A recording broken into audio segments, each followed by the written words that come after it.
नमस्कार, my name is Kamlesh from MS school. आज grade 8 में चैप्टर नंबर 8 हंसना मना है, इसके बारे में हम पढ़ने वाले हैं। हम देखते हैं कि आए दिन हम लोग आपस में एक दूसरे से कुछ ना कुछ शेयर करते रहते हैं और अधिकतर हम जोक्स को शेयर करते हैं। जोक्स हम सोशल मीडिया में अपने रिश्तेदारों को, अपने दोस्तों को, सभी को शेयर करते हैं और बहुत हंसी के ठहाके लगाते हैं। ऐसे ही बहुत सारे जोक्स जो है वो मैं आपके सामने प्रस्तुत करने वाला हूं, जिसमें चैप्टर नंबर 8 में हंसना मना है, उसमें कुल 9 जोक्स दिए हैं, लेकिन मेरे पास और भी जोक्स हैं। जैसे कि मैं आपसे कहूं कि एक दिन रसोई घर में कढ़ाई और कुकर दोनों की बहस चल गई। कुकर ने कढ़ाई से कहा, अरे कढ़ाई, तू तो अंदर से भी काली और बाहर से भी काली है। कढ़ाई ने कहा मुंह टेढ़ा करके, अगर मैं अंदर से भी काली हूँ बाहर से भी काली हूँ तो मुझे देख के सीटी क्यों बजाता है। फिर एक दूसरा जो है जोक्स में, पापा अपने बेटे को कहते हैं कि बेटा दूध पिएगा। बेटे ने कहा नहीं। पापा ने कहा जूस पिएगा। बेटे ने कहा नहीं पीना। कह दिया नहीं पीना। फिर दोबारा से पापा ने पूछा कि क्या लस्सी पिएगा। बेटे ने कहा कह दिया ना, एक बार नहीं पीना तो नहीं पीना। बेटा को देखकर बाप पर बोलता है पूरा अपनी वहां पे गया है, लगता खून पीकर ही रहेगा। ऐसे ही एक और दिन बेटे ने अपने पापा ने अपने बेटे से पूछा, बेटा आज के बाद तू फेल हो गया तो मुझे अपने बाप नहीं कहना, एग्जाम खत्म हो गया। से पूछा, पापा के सामने खड़ा हो गया। अब बाप अपने बेटे से पूछ रहे हैं क्या है रिजल्ट।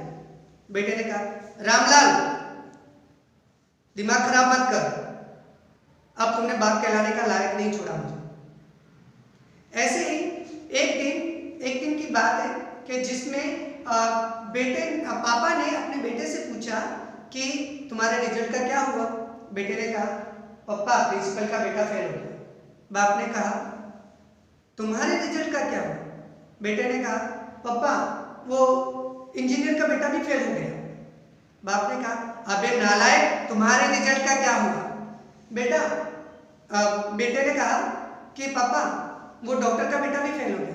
अबे कमबख्त सच बता तेरा रिजल्ट का क्या हुआ। बेटे ने कहा पापा आप कौन से प्रधानमंत्री। फिर ऐसे ही एक दिन सांप ने नेताजी को डसा। सांप ने नेताजी को डसा, बेचारा बड़ा बुरी तरह फंसा। आज नेता जिंदा है लेकिन सांप चल बसा। ऐसे ही और भी बहुत सारे जोक्स हैं जो मैं आपको सुनाने वाला हूं और आगे भी सुनाते जाऊंगा।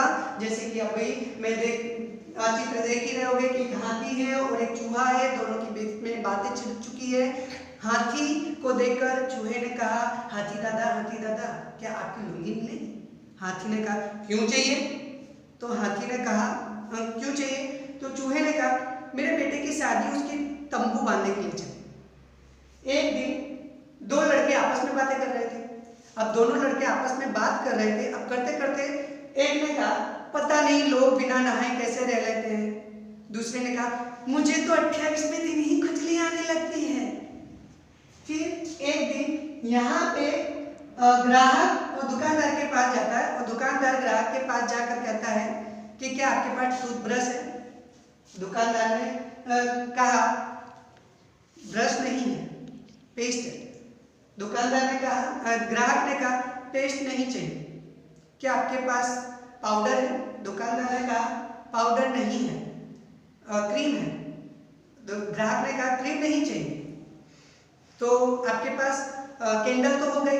तो दुकानदार ने कहा कैंडल तो कल ही खत्म हो गई। टॉर्च है। तो उसने कहा कि नहीं टॉर्च नहीं चाहिए। तो दुकानदार को फिर उसने पूछा अच्छा तो आपके पास ताला तो होगा ही। तो उसने कहा हाँ है दूं। लेकिन ग्राहक क्या कहता है नहीं चाहिए, आपकी दुकान में ताला लगा लो और घर पे जाके आराम करो। फिर ऐसे ही यहाँ पे चुन्नू दोनों आपस में बातें कर रहे होते हैं और बातें करते करते इसने पूछ दिया, चुन्नू ने एक मेरे प्रश्न का जवाब बताओ। उसने कहा क्या बताओ जहां पे सबसे ज्यादा बारिश होती है वहां पे क्या पढ़ा जाता है। दूसरे ने कहा छाता। फिर ऐसे ही यहाँ पे 3 दोस्त आपस में बातें कर रहे होते हैं। अब आपस में बातें कर रहे हैं। अब आपस में बातें करते करते वो सो जाते हैं और उनको अचानक पता चलता है कि हमारी जैसे नींद खुलेगी वैसे ही हम लखपति बन जाएंगे। तो एक ने कहा हम तो पेरिस जाएंगे और खूब घूमेंगे, खूब मजे करेंगे। दूसरे ने कहा मैं तो अच्छा व्यापार करूंगा, खूब धंधा करूंगा जिसमें पैसा और भी ज्यादा बढ़ेगा।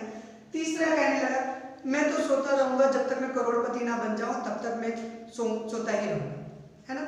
फिर ऐसे ही यहाँ पे एक मास्टर दिख रहा हूं और एक लड़का दिख रहा है, स्टूडेंट। अब दोनों के बीच में बहस चल गई। उसने कहा मास्टर जी ने, बेटा भूत और भविष्य में क्या अंतर है? बेटे ने कहा कि दादाजी मेरे भूतकाल है, पापा जी मेरे वर्तमान काल है और मैं उनका भविष्य। फिर ऐसे ही बहुत सारे हैं, जैसे कि एक दिन स्कूल में मास्टर जी अपने किसी स्टूडेंट से पूछते हैं बताओ बताओ मोहन ताजमहल कहाँ है? मोहन ने कुछ जवाब नहीं दिया, चुपचाप खड़ा है। अचानक सर को गुस्सा आ गया, उसने कहा बेंच पे खड़े हो जाओ। बेंच पे खड़ा हो गया मोहन। अब मोहन खड़ा होने के बाद बोलता है मास्टर जी यहाँ से भी ताजमहल नहीं दिख रहा। फिर ऐसे ही यहाँ पे एक दिन 7 नंबर के चौक में किसी को प्रश्न हुआ और उसने कहा कि बताइए मेरे प्रश्न का आंसर, कि ट्रेन का किराया हर रोज बढ़ता जा रहा है फिर भी उस पे पैसेंजर की संख्या क्यों बढ़ती जा रही है? उसने कहा, दूसरे से उत्तर मिला कि ट्रेन का किराया हर रोज इसलिए ट्रेन का किराया बढ़ता जा रहा है इसीलिए लोग ये सोचते हैं कि आज यात्रा कर ली जाए, क्योंकि किराया तो बढ़ना ही वाला है। फिर ऐसे ही 8वें नंबर का जो जोक्स है वो मैं आपको थोड़ी देर में बताने वाला हूँ, लेकिन उससे पहले एक और जोक्स है, जैसे कि जीवन में कोई ऐसा काम करो कि लोग आके तुमसे पूछे अबे रहने दे मैं ही कर लूंगा।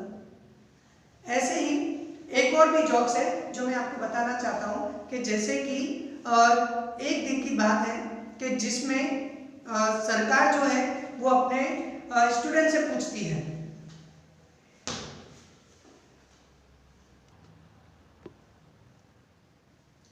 ऐसे ही एक और जोक्स है, जैसे कि आपको मेरी इन जोक्स सुनकर आपको अगर हंसी नहीं आ रही हो तो मैं आपको एक और अच्छी मजे की बात बताता हूँ कि जो हंसे उसका घर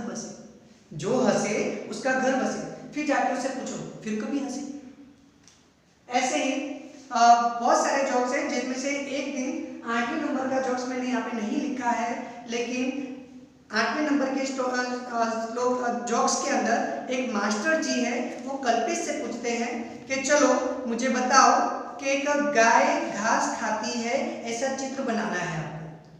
अब कल्पेश ने अपना एक प्लेन कागज छोड़ दिया, उसने कुछ भी नहीं बनाया। मास्टर जी उसके पास आके पूछते हैं बेटा इसमें घास कहाँ है? कल्पेश ने कहा घास तो गाय खा गई। फिर उसने कहा मास्टर जी ने तो इसमें गाय कहाँ है? कल्पेश कहता है मास्टर जी वो तो घास खा के चली गई। फिर ऐसे ही यहाँ पे 9 नंबर का जोक्स है, उसमें एक चुन्नू जो है वो अपने मम्मी से पूछता है, मतलब दो दोस्त अपने आपस में बातें कर रहे होते हैं और पूछता है कि तुम्हें किसका ज्यादा चाटा पसंद है? तो उसने कहा मुझे मम्मी से ज्यादा पापा का चाटा पसंद है। दूसरे दोस्त ने पूछा कि क्यों? क्योंकि पापा प्रति चाटे पे 5 रुपए देते हैं। बताइए आपको कितना मिलता है कि नहीं मिलता है? नहीं मिलता है तो आप ये जोक्स सुना दीजिए तो आपको शायद 5 रुपए के बदले 10 मिल जाए। ऐसे ही बहुत सारे चुटकुले जो मैंने अभी आपको सुना चुका हूँ, आपको भी सुनाने की इच्छा होगी, कुछ यहाँ से भी सुनिए और दूसरों को भी सुनाइए, और हम नेक्स्ट वीडियो में हम और भी आपको मिलेंगे। और इसके अलावा हम जैसे उलझन सुलझन जो है वो चैप्टर नंबर 9 में हम पढ़ने वाले हैं। उलझन सुलझन का मतलब होता है पहेलियाँ, और पहेलियाँ जिसको हम गुजराती में कहते हैं उखाड़ा। तो मेहरबान आप भी उखाड़ा पढ़कर आइए, और नेक्स्ट वीडियो में हम फिर से यहीं पर ही मिलने वाले हैं। इन चित्रों को तो आपने देखा ही होगा, इसे झूम कीजिए और फिर आप इसे भी घर पर बनाने की कोशिश कीजिए और अपने दीवार फ्रेम पे लगाइए। अगर कोई पूछे कि ये क्या कहना चाहता है तो इस तरह से आप उनको जोक्स सुना के उन्हें हंसा भी सकते हैं। और भी आप तो देखते ही होंगे सोनी लाइव टीवी पर, जिसमें हम देखते हैं कपिल विद शर्मा, उसमें भी बहुत सारी हंसी देखने को मिलती है, सुनाई देती है, और हम उनमें से भी बहुत सारा कुछ सीख सकते हैं। ठीक वैसे ही आज हमारे बुक में भी हमने देखा, इसकी PDF आपको कुछ ही दिनों में मिल जाने वाली है। आप इसको भी पढ़िए, और अगर आपका होमवर्क जो भी बाकी है उसे भी पूरा कीजिए। जल्द से जल्द आपका पेपर आने वाला है और उस पेपर में आपको टॉप करना है। फिर ऐसा ना हो कि जॉक्स की तरह आपको भी कहा जाए कि बेटा आज के बाद मुझे पप्पा मत कहना, फिर बेटा कहेगा रामलाल आज के बाद आपने पप्पा कहलवाने का हक खो दिया है, ऐसा ना हो जाए, ध्यान रखिएगा।